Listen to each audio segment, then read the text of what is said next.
Saudara-saudari yang dikasihi oleh Tuhan Yesus Kristus, selamat bertemu kembali dalam program Arus Hayat Voice.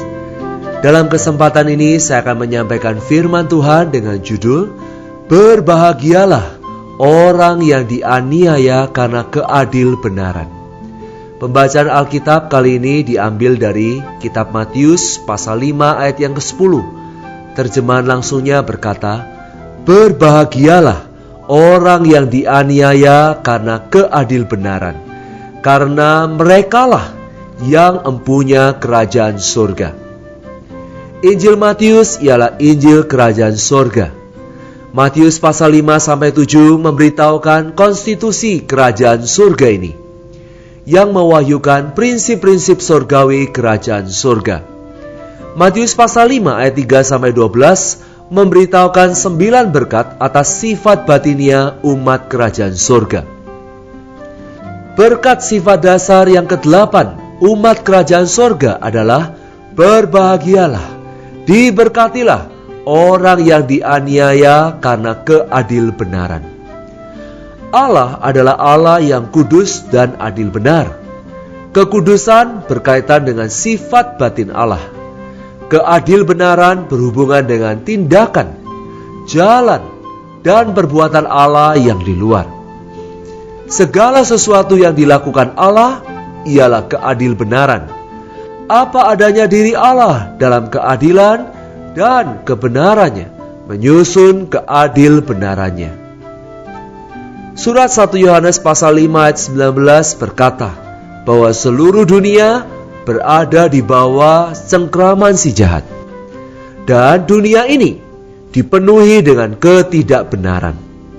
Karena itu setiap aspek dari dunia yang jahat hari ini tidak ada keadil benaran.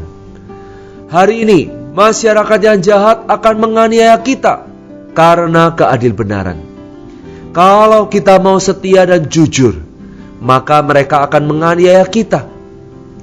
Jika kita lapar dan haus akan keadil benaran, kita akan dianiaya karena keadil benaran. Demi kerajaan surga, kita perlu membayar harga karena keadil benaran yang kita cari. Jika kita adil benar, saudara, kita akan mengalami penghakiman, penentangan, dan penganiayaan dari dunia ini. Banyak anak-anak Allah dapat bersaksi bahwa saat mereka sekuatnya mencari keadil benaran, hasilnya mereka akan mengalami penganiayaan demi keadil benaran yang mereka tuntut. Dalam lingkungan kita, bisnis kita, maupun pekerjaan kita, terdapat banyak sekali hal yang tidak adil benar. Karena kita berhasrat bertindak adil benar dalam situasi tersebut, akibatnya kita akan menderita penganiayaan. Kita dapat menderita penganiayaan karena keadil benaran sangat erat kaitannya dengan berkat-berkat yang telah disebutkan sebelumnya. Kita dapat menderita keadil benaran hanya karena kita miskin di dalam roh, berduka cita karena memperhatikan situasi yang gelap dan negatif dalam dunia hari ini, lemah lembut terhadap perlawanan dan penentangan, adil benar dan ketat terhadap diri sendiri, berbelas kasihan terhadap orang lain, murni hatinya terhadap Allah, dan berdamai dengan semua orang. Karena semua hal yang disebutkan di atas, masyarakat yang jahat hari ini akan menganiaya kita karena keadil benaran.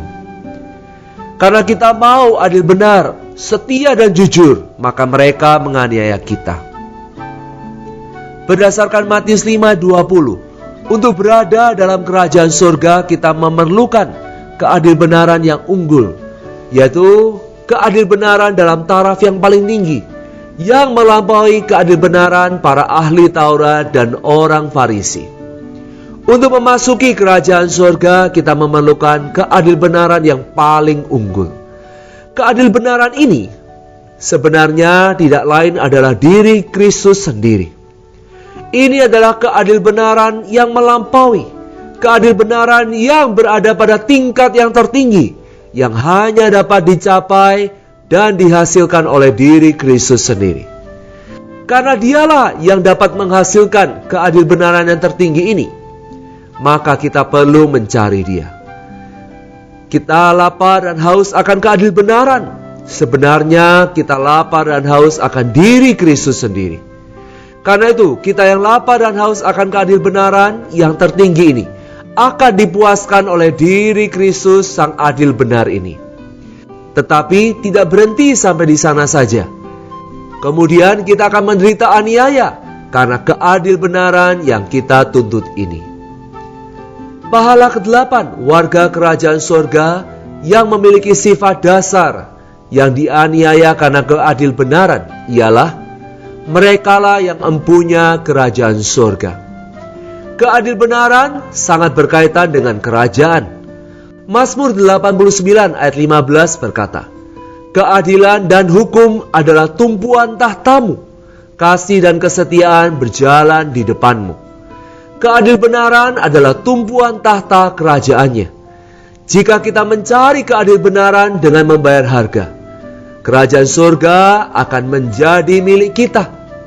Ini berarti kita akan berada dalam realitasnya sekarang di zaman anugerah ini. Dan kita akan diberi pahala berupa manifestasinya dalam kerajaan yang akan datang.